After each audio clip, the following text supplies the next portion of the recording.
I am just elated to be here today. And hey, I'm ready to drop these gems and give to you the knowledge that I know. And just I feel like this topic is a very, very essential one. It is one that is not quite talked about all the time, but it is one that everybody goes through. Everybody goes through. So we'll get into this. And today we're going to be definitely talking about imposter syndrome. I don't know how many people. I'm like kind of interactive guy, so I might be asking some questions. You might be able to wave your hand or whatever. You don't have to come off of mute, but you can wave your hand if you are on off of or if you're on video, and if you hear what I'm saying. But I don't know how many people have ever heard of imposter syndrome. Is it something that you guys have heard about before? It is something that I heard about, but I didn't quite like know what it was. You know what I mean? I didn't like explore it out until I kind of figured out, hey, listen, we all, are a part of this and we all have experienced this. So let's get into it. So again, my name is Charlotte Withers. I am of course, master's prepared certified nurse midwife. And we're going to get into this today. And I just want to thank everybody over at Midwife and Mentoring, Asmara, Lottie, all you guys, just for allowing me this opportunity, because I don't count it as something I'm supposed to be doing. I definitely count it as a privilege and a service. Hey, let's get into it. So again, my name is Charlotte Withers. Just a little bit of background about me. I was an RN since 2001. I actually took the long route, because I didn't really, out of high school, I kind of messed around a little bit and kind of didn't know exactly what I wanted to do. And my first year of college was something else. I was just very, I don't know, it was very a shocking environment for me. And I kind of had a little too much fun in the very beginning. And I actually came out of college. I went to junior college first. I actually came out so I can go ahead and go to an LVN program. I did do that, which I think is what actually saved me and what actually got me on a pathway of focus, because then I knew what I wanted to do. I was able to see and I was able to be around people who or had the same like mind as myself. And I was able to, get in there and see what I wanted to do. So I did my LVN. I passed that and I began working as an LVN while still taking prerequisites. And then I got into the RN program at the same junior college. Okay. I graduated in year 2000 and at the very end, and I got my RN in 2001, and I worked 1 year in med surge, and I didn't really like it, but I did what I had to do, because back then, they said you need to do your med surge, you need to get that down pat first, and then. So I worked there for a year, and then I called one of the local hospitals, and I said, listen, if you train me, I promise I won't go anywhere. I promise I won't be one of the ones who takes the training and leaves. They trained me. I learned labor and delivery. Probably now that I know, I did not learn it the right way, but I learned it, and it was the foundation for my career, I would say. So I did that, and I did women's health from 2002 to 2016. And then I became a practicing midwife in 2017. I'm a graduate of the University of Cincinnati, and I did that via online. And we went there a couple of times, and I did everything I had to do here to get my my preceptorship set up, and I think it geared me up for what I had to do. So now I'm a practicing midwife in Kaiser San Bernardino area, and I'm enjoying myself. Full practice, full scope of practice. A lot of things that some midwives probably don't do, we do. We have absolutely we actually have no choice there in our demographics. We have quite a bit of sick people there, and I'm just fortunate, actually, I feel, to be able to delve into some of the things that I get a chance to learn and have seen and have had a chance to put my hands in mindfully. Now put your hands in everything. Be mindful of the things that you should and should not do, but with a big team and lots of other cohorts and people working aside and other sister midwives who doing it. Okay. I am a woman of many, many, many hats. Outside of midwifery, I'm a pastor's wife. I am a mom. I'm a sister. I am, I'm a sorority member of Delta Sigma Theta Sorority Incorporated. I do a lot of different things, and I think it's good because, you need to be well-rounded. You don't need to just be stuck into the profession that you picked, okay? And it's a passion for me, but you got many passions, right? So I also enjoy creating outings for myself and and others. And I love trendy new hotspots, restaurants, coffee shops. I love coffee, and I love to have high tea. So I treat myself to these kind of things. I love enjoying the finer things of life, what that is, whatever that is. And I believe in self-care. And I recently been getting myself into real estate investing. So I'm crazy, but you know, it's the life. You gotta do some stuff. I always find myself doing the hard things. And I just want you guys, feel free to drop anything that you want to say to me in the chat. If I can't see it, we'll go back to it later. But hey, let's get into this. All right. So we're talking about imposter syndrome today. If anybody doesn't know exactly what it is, imposter syndrome. Imposter syndrome. It is a psychological occurrence in which an individual doubts their skill, their talents or accomplishments, and has a persistent internalized fear of being exposed as a fraud. Despite external evidence of their competence, those experiencing this phenomenon do not believe that they deserve their success. Okay, they don't believe that. They don't believe it. It's like, no, you know, I'm not supposed to, or I don't, they always down talk themselves. They always shoot down themselves. Imposter syndrome, it affects many. I want you guys to know that. I'm gonna tell you some names. I'm gonna drop some names of some imposter people who have admitted to imposter syndrome. Okay, imposter syndrome affects many, although high achievers and those who have raised families, and those who were controlling and simultaneously, who are raised in families who are controlling and simultaneously fall victim to this often. I thought this was a very, very interesting point, because many people have different backgrounds and many people have come out of different parenting styles. If it's said that if people who have been raised in families where you're constantly being like challenged by a parent, but at the same time, you're giving your accolades, but challenged, and they're controlling, but all this kind of things, you know, up and down kind of things, these people fall into this imposter syndrome really, really prevalently. Okay. Unfortunately, though, it happens to anybody and everybody. Okay. This is not a medical condition or a diagnosis, but it is a pattern of negative thinking that can lead to negative self-talk, negative self-doubt, and as well as missed opportunities. Like I said, the fun fact of this whole thing is that everybody, all the midwives that you see, everybody that you rub shoulders with, probably some of the highest paid individuals that you may know, have fallen victim to this once in their lifetime. Once in a lifetime. Like I said, if I drop the name, Michelle Obama says she still to this day has imposter syndrome. So that should tell you something. That should tell you something. Now, we'll talk about the symptoms of imposter syndrome, but I know as myself as a student midwife, I totally had that. I mean, I'm gonna tell y'all something. I had that as a new midwife. Sometimes I might have that even as a practicing midwife, okay? Where you come in a room with people who seem like they got it together. I remember just as a student, you know, everybody's functioning, your preceptor's functioning. Sometimes you're just watching and it's like, I cannot do that. I would never be able to do that. How am I ever going to be able to repair that? Or, you know, be able to put that laceration. I know for me, that was a great anxiety, like being able to repair lacerations, because in my practice, in my preceptors, my midwives, we didn't have too many lacerations. By the time I got over to my practice, oh my goodness, I was like, what am I going to do? What am I going to do? How am I going to manage these patients and be able to tell doctors when somebody's not progressing properly, or how do I know the right management? I don't think I'm ever going to be able to apply that and be functioning here. It just looked so far-fetched for me. Okay. So if anybody is experiencing that, I would just like you guys drop a one inside the chat if you are or have experienced imposter syndrome. As a student, it's very, very, very, very prevalent, because you don't see it. You know what I'm saying? You don't see it. You go into your different preceptors, and you know, it just doesn't look like it will ever be you. But I know that it's possible. And so we're going to get into that right now. Let's talk about the symptoms. First, people usually credit their luck or crediting their accomplishments to some other reason for their success.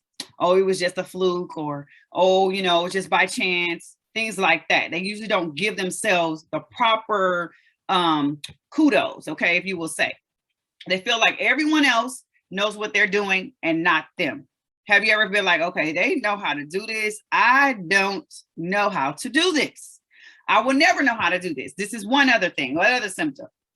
Fear, you have fear of being seen as a failure. Like, oh my God, they're going to know that I did not, by this performance, they're going to know I did not pass that test. They're going to know that I don't really know how to do this. There's a fear that comes upon you. And then you also feel like overworking is the only way that you can achieve the accomplishments and expectations.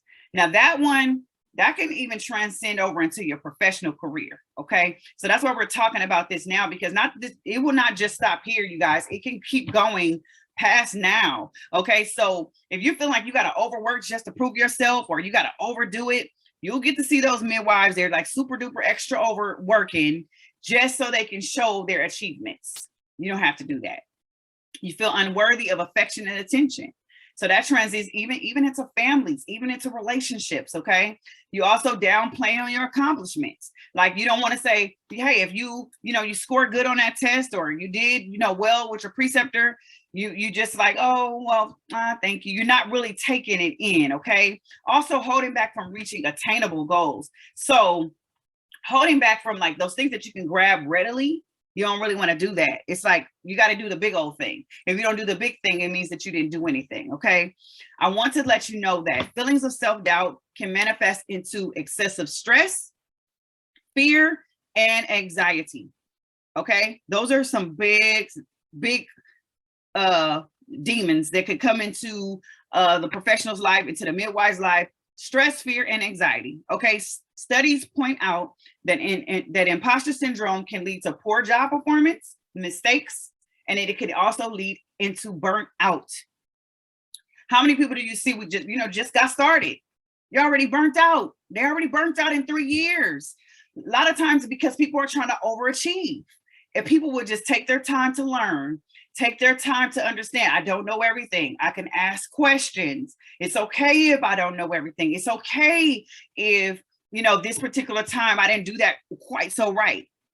Not having that overachiever's mindset, and I got to show these people that I know, that will take a lot of stress off of you, a lot of fear off of you, a lot of anxiety. Okay. And then it would not allow us to lead into mistakes and doing things that will burn us out. We can't burn out. We're just starting. Okay. We want to use this as our career. I mean, this is an amazing passion, and definitely something that you want to do for a while. You don't want to get burnt out. Also, imposter syndrome is also linked to anxiety and depression. Okay. That is a big thing with the professional, especially what we got going on right now. We have so many changes happening, and we don't want to get burned out and we definitely don't want to have to go to work and care for people, to care and give our service to people with anxiety and depression on us. Those are your symptoms.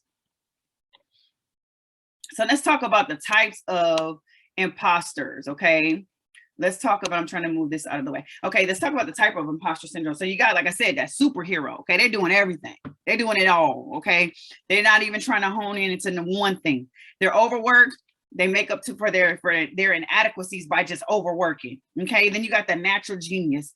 They set super duper high expectations. Who is that? Anybody on here?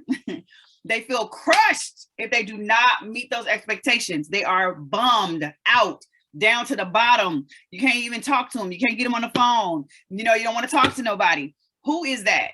Then you got the expert. They're never satisfied with their level of understanding.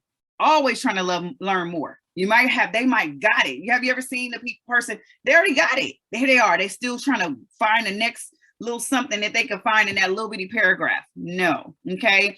Perfectionists, never completely happy with their work. They're fixated on the flaws instead of looking at the strengths. Who is that? I know I've done that. I'm looking at the things that are not right instead of celebrating the things that are. And then you got the soloists. They prefer to work alone. They don't want to ask for nobody help. Okay. That's dangerous. That's actually a very dangerous place to be. They're fearful of appearing weak and incompetent. Who is that? I mean, you guys can talk back to me in the chat here.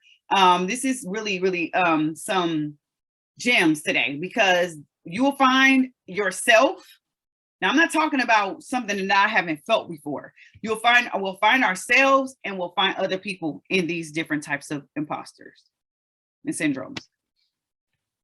All right, now I want to talk about, now we know the symptoms. Now we know who it affects. We know it affects people who are very, very strong. Even Maya Angelou also said that she was affected by imposter syndrome. Okay. We know it affects highly, highly gifted people, super successful people. And we know that it affects regular people like you and I, students.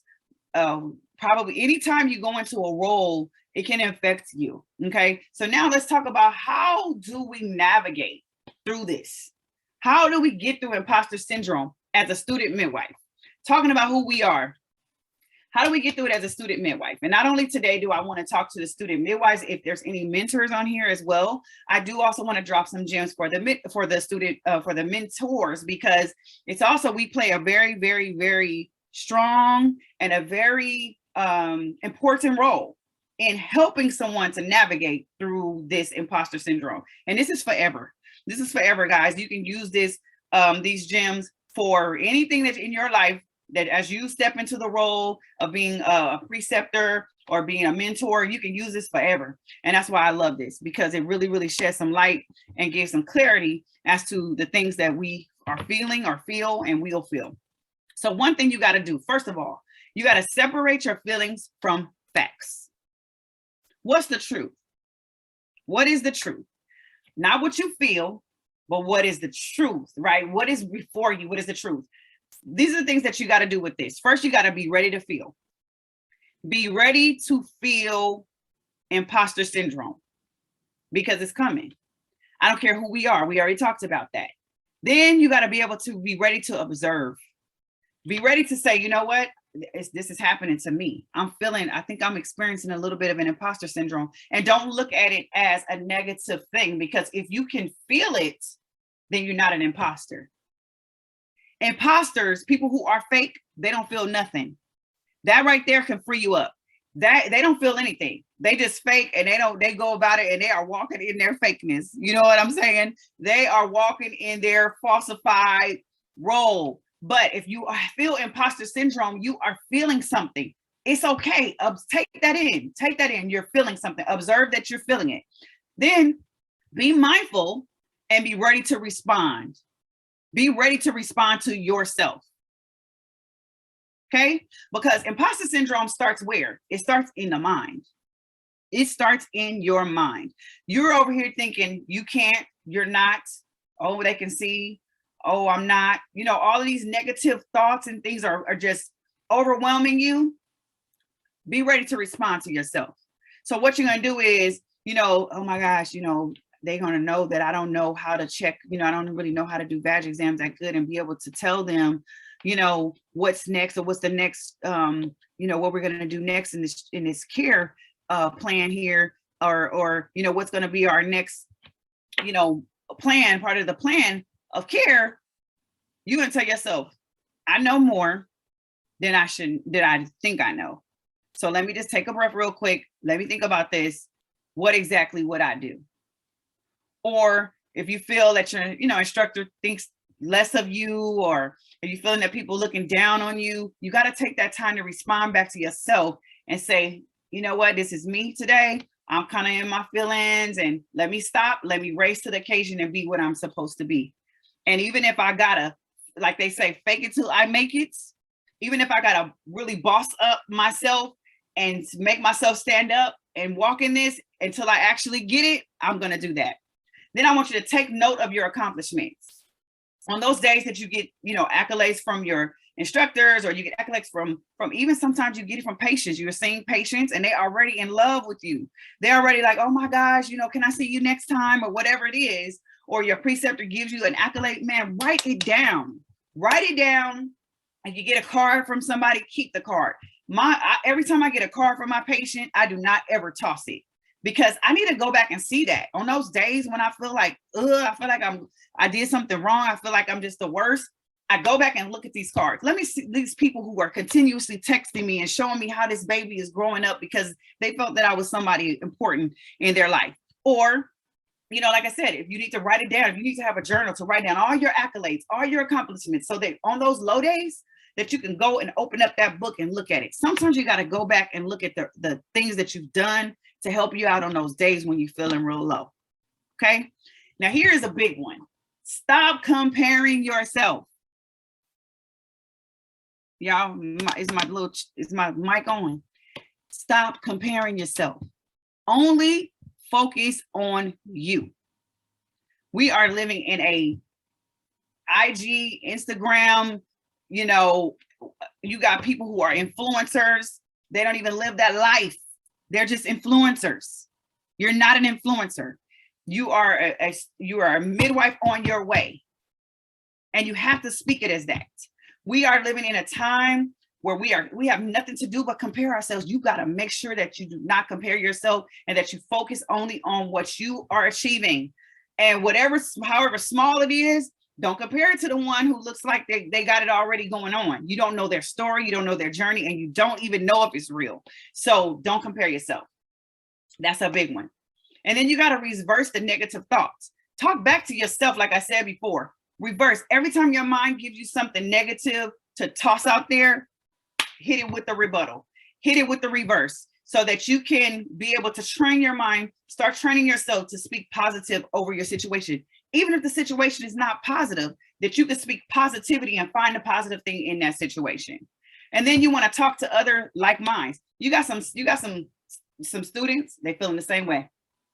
There's some midwives feel the same way as each other. As you start your new job, you got some people who felt the same way. Talk to like minds. You'll be able to find out people who share the same affinity as you, and you'll be able to talk to them. And then if you do find yourself where this is overwhelming you, it is causing depression, it is causing anxiety, it is causing fear, it is causing you to, because sometimes it'll cause you to completely shut down. This would not allow you to perform the way that you should.